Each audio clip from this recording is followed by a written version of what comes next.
Olá, transportador escolar, transportadora escolar, os tios e tias.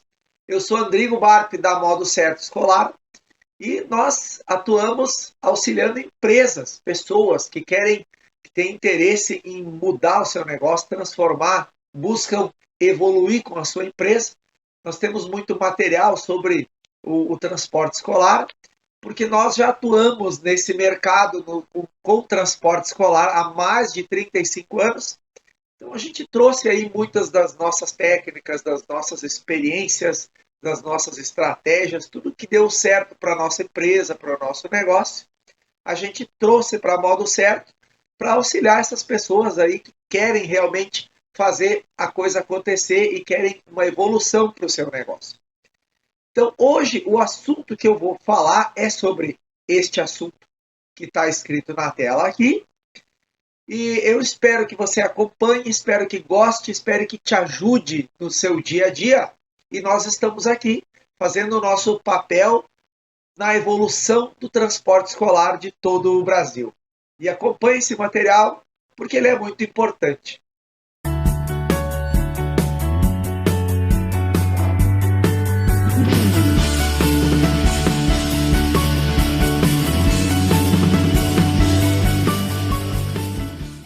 Nessa etapa, nós vamos abordar a importância do controle financeiro, como fazer e quais as ferramentas que podem ser usadas para isso. Para que a empresa se mantenha sustentável no mercado, em meio a inúmeros gastos e oscilações de mercado, principalmente do transporte escolar, né? O controle financeiro é essencial. Além disso, para que novos rumos sejam traçados, é preciso o controle da movimentação financeira.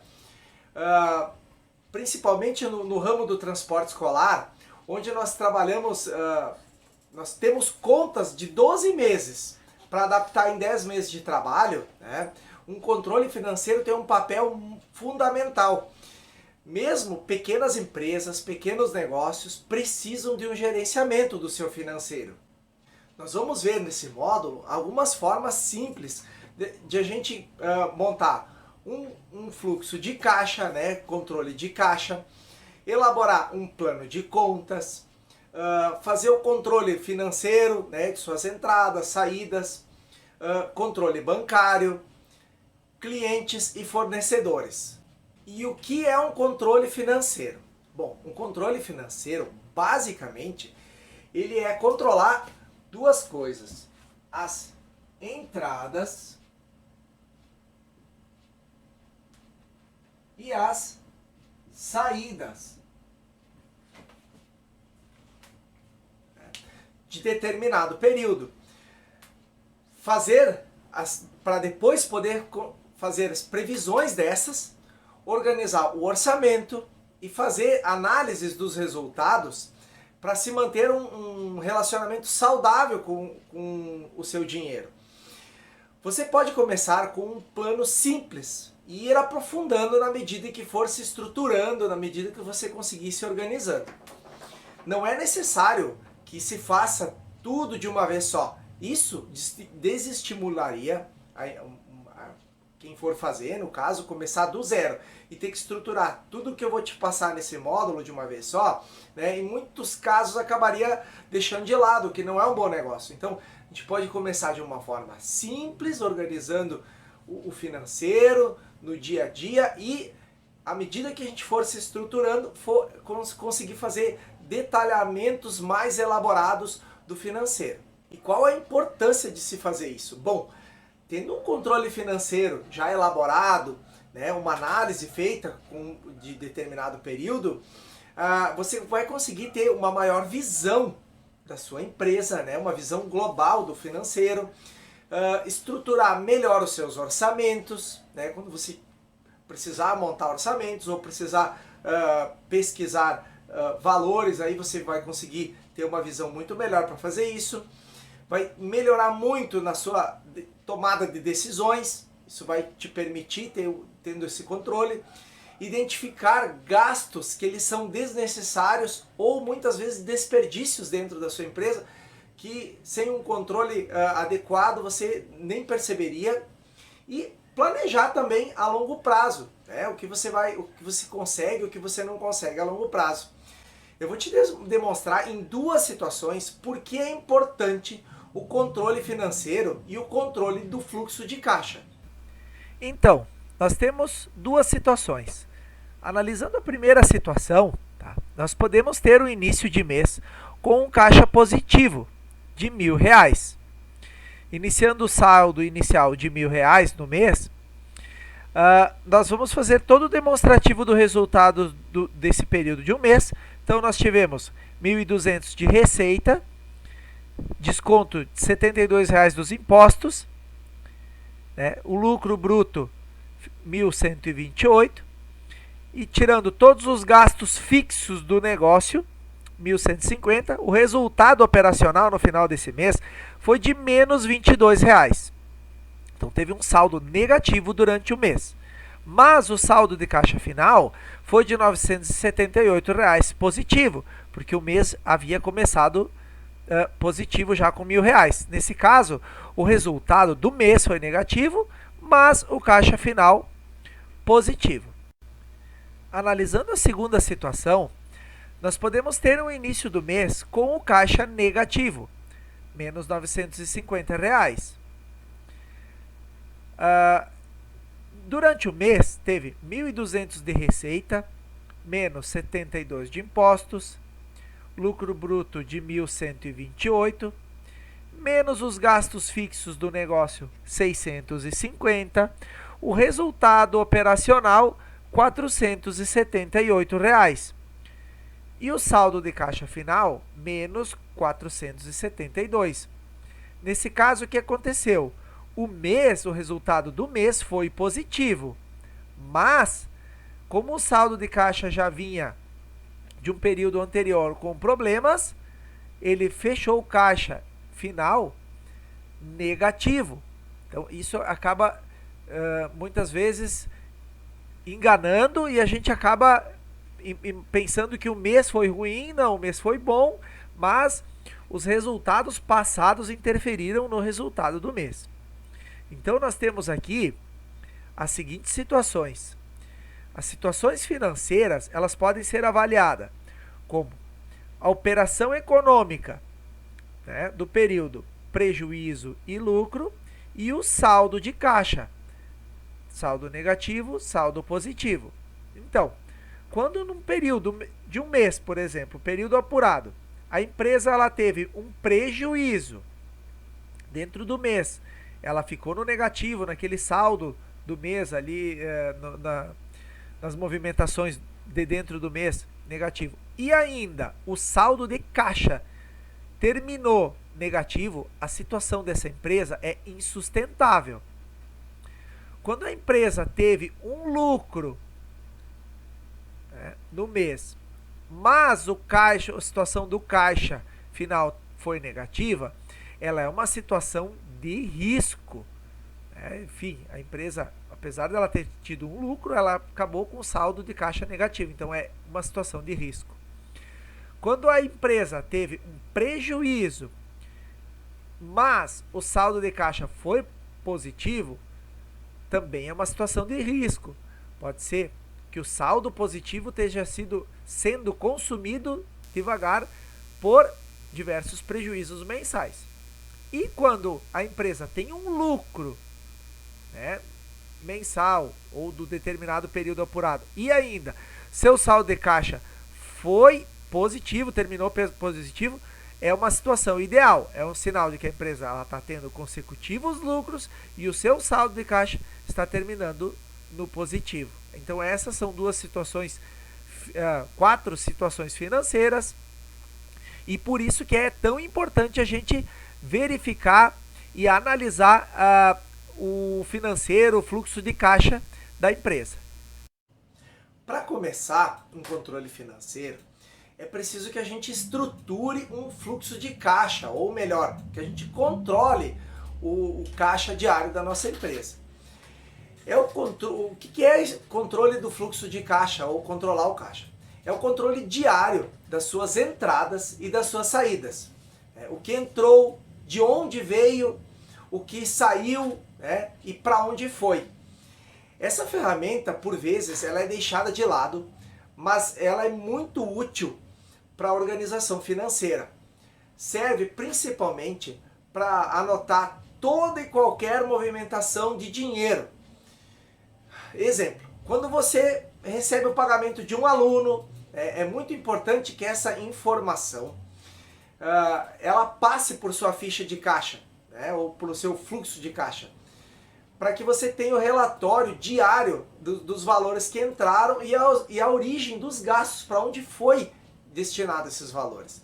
A ficha caixa, ela é bem próxima, dá para a gente comparar ela bem próxima a um extrato bancário, só que ele é do seu dinheiro que passa pela sua mão, né? No extrato bancário você tem lá o dia, todas as anotações, a taxa, o que ele descontou, para onde foi o dinheiro.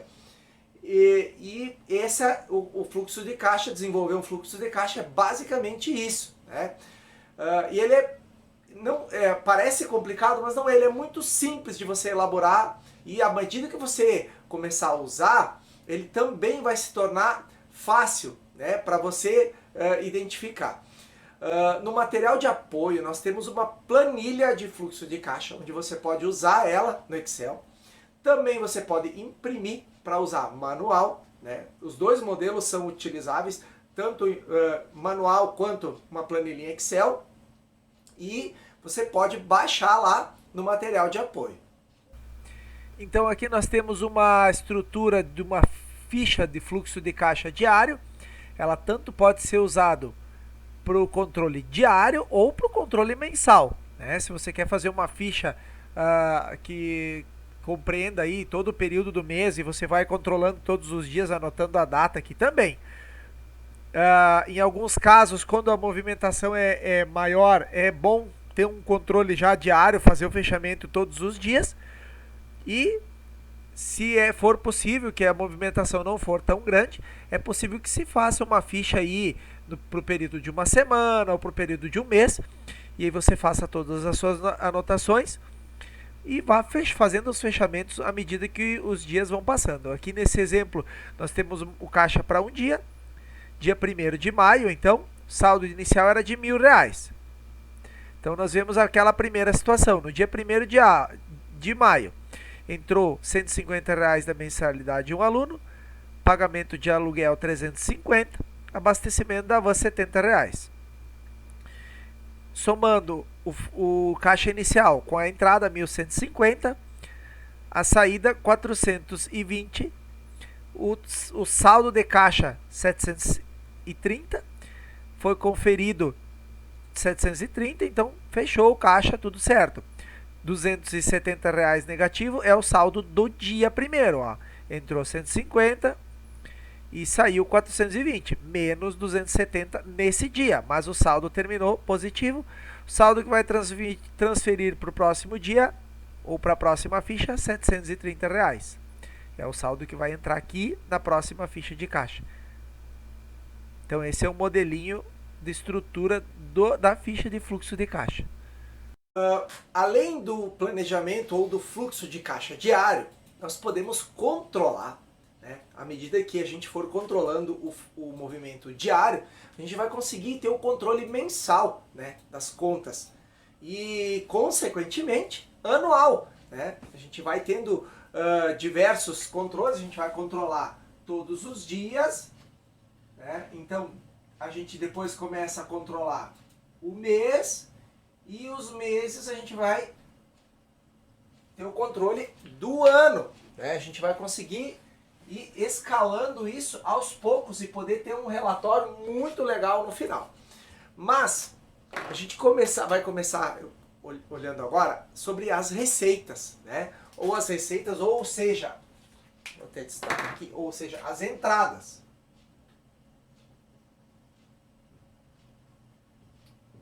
Que são as suas entradas. O planejamento, planejar as contas que você tem para receber, vai te dar uma visão ampla para te auxiliar nas tomadas de decisão. Assim, você consegue prever no curto e médio prazo quais serão as suas entradas. É importante uma planilha onde você tenha todas as suas entradas e as saídas, né? Só assim você consegue ter uma visão mensal, atual e futura. No exemplo que eu vou te dar agora, nós vamos montar, estruturar as entradas previstas para determinado período, supondo que além do transporte escolar você tenha uma outra receita. Esse então é um modelinho do planejamento das entradas. Nós temos aqui o mês, junho, julho, agosto, setembro, outubro, né? A gente pegou esse período por exemplo. Nós temos aqui as entradas previstas para o transporte escolar. Com os contratos que tem na empresa, é previsto R$10.000. Então a gente tem a previsão de uma entrada de R$10.000 em cada mês. Corridas extras fixas que a gente tem com algum contrato, nós temos já a previsão, 900, 800, né? Aqui pode ser, a gente até propositalmente pôs um valor diferente, pode ser que em algum mês tenha algum evento que diminua as viagens, enfim, e o faturamento seja um pouco menor, mas a gente já tem aqui a previsão para 5 meses, né? Toda a previsão de faturamento. Você pode se perguntar, mas como é que eu sei os valores das entradas dos meses à frente, se eu nem sei ainda se vai entrar? Essa previsão é o nome, é uma previsão de entrada com base nos clientes que você tem, né, ou demais contratos que você tiver em atividade. No controle mensal, você vai, do dia a dia, que vai te levar até o controle mensal, você vai conferir, anotar e conferir se esses valores realmente entraram, né? A gente tem no transporte escolar um pouco de facilidade para fazer isso. Uma loja, nem sempre ela vai fazer as vendas que ela teve a previsão, mas no escolar, quando começa o mês, a gente já tem uma previsão dos alunos que a gente tem, os contratos, enfim, que a gente tem firmado. Então, no transporte escolar, ele acaba sendo um pouco mais fácil de a gente fazer esse controle. E um outro controle é a respeito das nossas despesas, né? Despesas. Ou as nossas saídas.